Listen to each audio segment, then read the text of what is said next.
Hey, hi, and howdy, sweet friends. Welcome back to my channel. And if you are new here, I am so glad you found me. Welcome, welcome, welcome. I hope you will stick around and hit the subscribe button.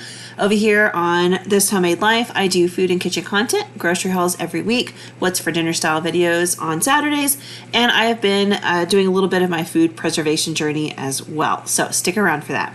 This week I've got 3 meals for y'all, and they are all super delicious and super easy, and these are definitely pantry style meals, but I did try to keep them a little bit on the healthier side. Let's kick it off with this grown-up tuna casserole.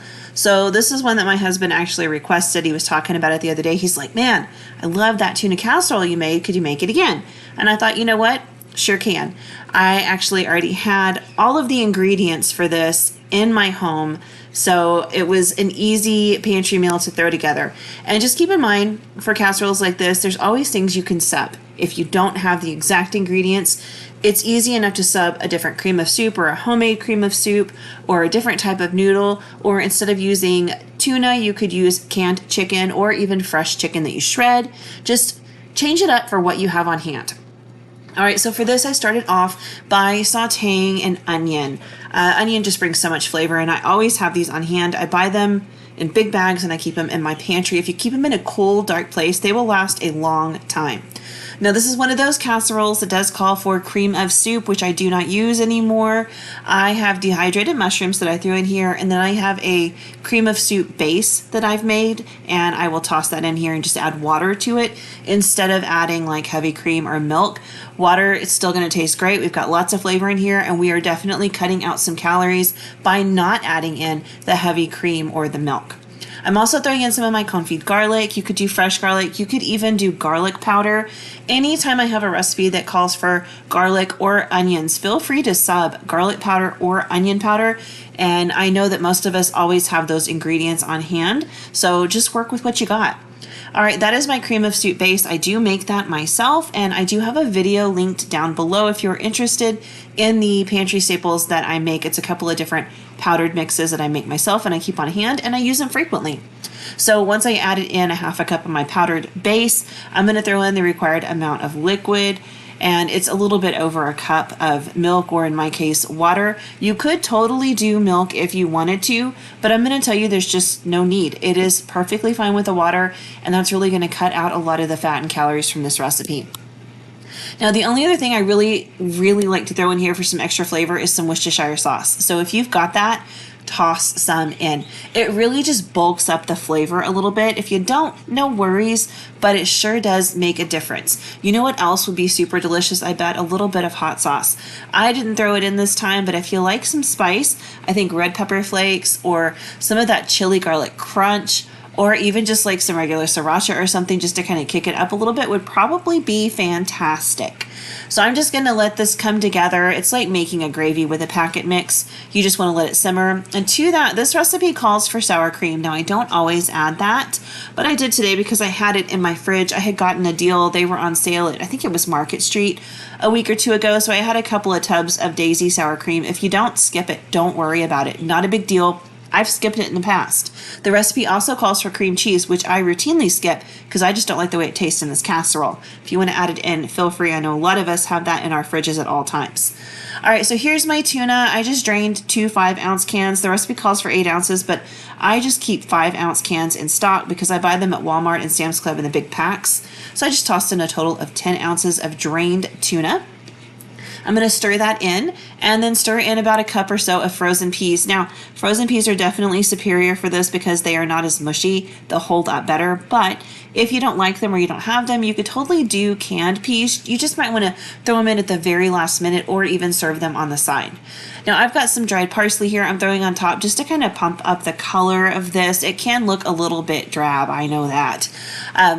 I just think the parsley helps a little bit. I've got some egg noodles, but again, if you had elbow noodles or regular spaghetti noodles or even rice, you could make this casserole. I just happen to keep these on hand. I make a couple of different recipes with them fairly routinely that my family loves, so I always have them in stock. I stirred that all together. The noodles will soak up a lot of that sauce, like a whole lot of it. And then I'm just going to move it on over to this casserole dish. I greased it because it will stick, so you do want to spray it with some nonstick spray. Pour everything right on in there, and then we're going to top it with a couple of things. And keep in mind, both of these are delicious, but they are also optional. If you have something different that you want to use in its place, or maybe you just don't want to use them, you don't have to. I am topping it with cheese. I just have a Colby Jack mix because that's what I've been keeping on hand lately. But you could top it with any kind of cheese mix you have, even if it's like Parmesan or something. That would be delicious. You can put as much or as little as you want on there. The recipe has a measurement, but when it comes to cheese, I just say sprinkle from your heart because you know how much you like. And then I am topping this with some of those fried onions. Oh, I love these so much. They will really kick your casserole up a notch. You could also use cracker crumbs or breadcrumbs. I did not get a finished picture of the product, and I'm so sorry, but it was delightful and delicious, and it got eaten so quickly. It is a great way to pack some protein into a nice, easy pantry dinner. All right, on to this Parmesan Orzo, and oh my gosh, was this fantastic. I loved it. I'm going to link the original recipe down below. Of course, I made some changes. I started off by cooking some bacon on that cooking sheet, and I did not film the bacon. I just put it in the oven at 400 till it was done. But I am using that parchment again, no need to waste it, with a little bit of that bacon grease, and I'm going to cook this last little bit of fresh broccoli that I have in my fridge. I'm just tossing it around in there for some flavor, and we're going to season it really however you want, but my personal preference is always salt, pepper, and garlic powder. I also think lemon juice is fantastic when it comes to broccoli, but season with your heart. Maybe you like something totally different, and that's awesome. Use what your family likes. That way they want to eat it. So while the broccoli is roasting in my oven at 400 degrees, we're going to whip up this orzo. Now we're going to cook this like a risotto. Keep in mind, I'm using orzo, which is a type of pasta, but you could use any noodle you want, or you could use rice. I'm using this. It's actually these melon seed La Moderna pastas, and they're little tiny ones that look a lot like orzo, but they're just slightly different, but they are so cheap. I think this bag was like 50 cents. So if you're looking for a cheap shortcut for orzo, this is a great one because for whatever reason, orzo at my store is like triple the price of a bag of spaghetti, and that's crazy. So I started off with some of my garlic oil, which I make homemade. If you don't have that, just use regular oil and a little bit of butter. The oil just keeps the butter from burning. And then throw your orzo or whatever pasta shape you have in here and go ahead and let it just kind of cook and brown for a few minutes. And then we're going to cook it again like risotto. So I'm using some of my home canned chicken broth there, and I'm just going to add a little bit. You can see I've just covered the little pasta shapes there in this liquid, and what's going to happen is it's just enough liquid to cook them, but it's going to help them release a lot more starch. So we're going to get this beautiful, rich, and creamy product without having to put in all this heavy cream or anything like that. That's how we're going to make this one a little bit healthier, cut a few calories, and still make a delicious pantry meal that's not super expensive and not hard to make.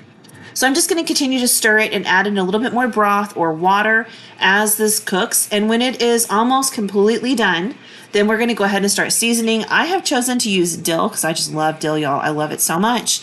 And a little bit of thyme. I threw in some lemon juice, but you can use any herb combination that you want. Maybe you just have some parsley in your fridge you need to use up. That's perfect. As long as you've got some garlic and or onion in here with your chicken broth or chicken bouillon, it's going to be fabulous. A little bit of lemon juice in there goes a long way.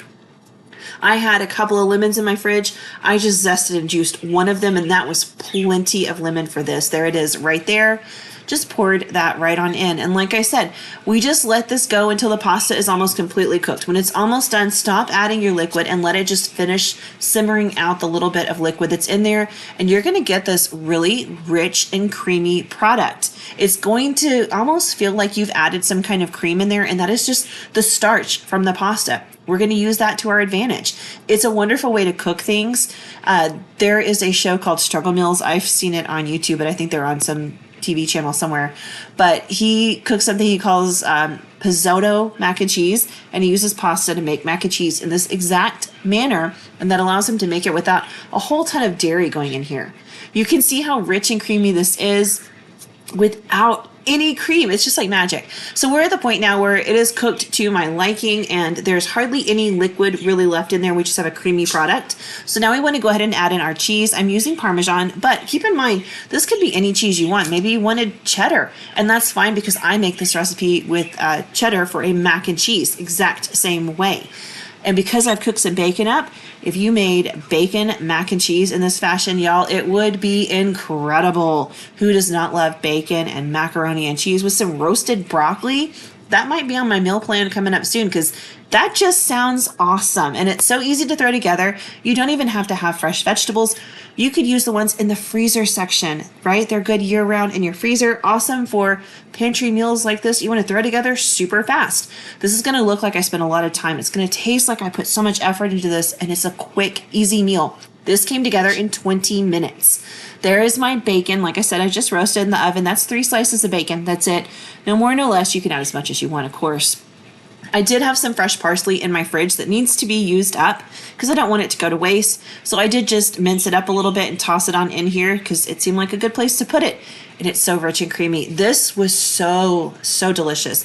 I wish I would have thought to throw some capers in there because you guys know I love those, but on its own it was fine. I had some bear chicken in my freezer that I put in my air fryer, and of course that roasted broccoli. All right, date night. Wednesday night is always date night for us, so I did not cook. I only have 3 meals this week. We went to Rosa's, which is a Tex-Mex kind of fast food restaurant. Super popular out here in Texas, especially in West Texas. And the coolest thing happened, y'all. So we're finishing our meal, and all these people come in with these musical instruments. One of the local colleges here has a mariachi band, and they came to play for free, and it was so fantastic. I just wanted to kind of showcase them because I was super impressed. It was a great way to end our date night because it was so much fun. We love mariachi music. There's a lot of Mexican influence down here where I live. Super fun. So have a little peek at what we got to enjoy for our dinner.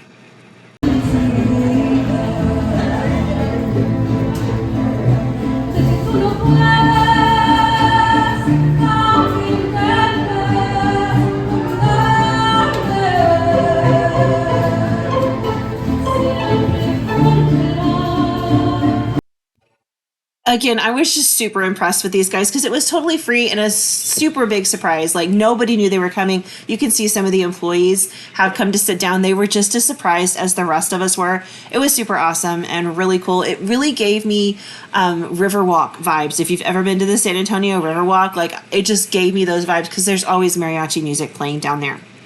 All right, I did cook last night and I made Monterey Chicken. This was a winner for me and for my oldest son. My husband was like, oh, it's okay. He said it was fine and he ate it, but it wasn't his favorite meal of the week. So if you like a lot of tomatoey, smoky flavors, you're going to love this. And if you don't, you might not. He kind of doesn't. So we're going to start off by mixing the spice blend that's going to go on this chicken. We've got some salt. We've got some pepper. Smoked paprika is key here because it does give you that smoky barbecue sauce kind of flavor. It really does have to be smoked paprika. I will link the original recipe down below so you guys can follow it because, of course, you know I made some changes. I'm also throwing in some chili powder in here and a little bit of garlic and onion powder. I throw garlic and onion powder on everything, y'all. If you've watched me cook anything, you know it's always in everything I make. All right, I'm just going to give that a little mixy mix, and then we're going to coat some chicken in this. So this is my favorite way to cook chicken. I've got some chicken thighs. I just trimmed some of the excess fat off, and now I'm just going to put like a tablespoon of oil in there and then throw that blend on there and just kind of mix it around so everybody is fully coated in deliciousness. And then I'm going to put it right in the skillet. You don't have to use any more oil. I find that I'm using less oil and butter when I cook doing it this way.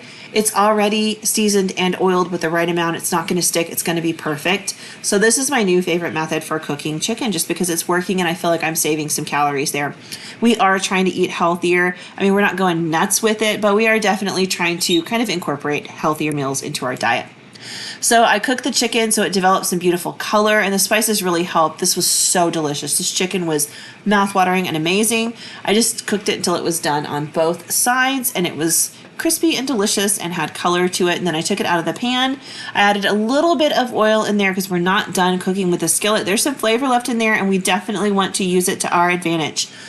The recipe calls for something called tomato puree, which they said was not tomato sauce. It was thicker than that, and I don't have that. And I just thought, you know what, I'm going to use what I have on hand. These are the last of my little grape tomatoes. You could use any kind of tomato or even canned tomatoes for that matter. And I'm just going to kind of cook these down with some tomato sauce, and it's going to make this beautiful, amazing flavored sauce because the tomatoes have so much fresh, vibrant flavor. They're sweet and they're acidic. And then we've got that sauce for that richness that it brings to it. And then I added in about half a cup of red wine. The recipe actually did call for that and I had it, but it also says you can substitute broth for that. So whichever you have is perfect. I'm going to season this with like garlic powder and onion powder. You guys know how I roll. I'm going to get it all nicely seasoned. A little bit of salt too. I'm not sure if I filmed that, but I did put a little bit of salt in there. And just a hint of smoky paprika, because as I was reading through the recipe, I felt like I wanted this to kind of taste like barbecue sauce. And then what I'm going to do is just let this one simmer. So this recipe takes a little bit longer than the others because I did simmer this sauce for about 12 to 15 minutes. And you'll see it thickened up just absolutely beautifully in that amount of time. It was perfect. Look at that. Nice and thick and rich. And then I was looking through my fridge to see if I had anything else that needed to be used up, and lo and behold, we had used a bunch of our greens that I bought for salads, but I had some spinach left. I didn't want it to go bad, so I just went ahead and tossed it right on in here, and I'm going to let it just cook down into that sauce. It's a great way to get some greens in there, especially if you're trying to feed kids, because the flavor is going to just kind of hide that spinach that kids sometimes don't like. Now you'll notice we're kind of mimicking a barbecue sauce here with no sugar. We're relying on the sweetness from these tomatoes that have cooked down in a little bit of wine to really add that to it, and it was fantastic. I loved this so much. So now the sauce has come together, the spinach is wilted. I'm going to put my chicken back in here. The original recipe did call for cheese on top, but I just kept thinking I'm not feeling that, so I didn't put any on there. But if you want to, go for it. I am never against cheese. If you want some on here, more power to you. I just didn't, I don't know, it wasn't vibing for me. I served it with some of my home canned beans and some rice pilaf from the box, the red box. What is that? I'm not sure, the brand. Rice-A-Roni, that's what it was. But that was dinner, and it was fabulous. Those were our meals this week, just 3. Sorry about that. We're kind of getting busy in life right now, so sometimes there's only 3 meals.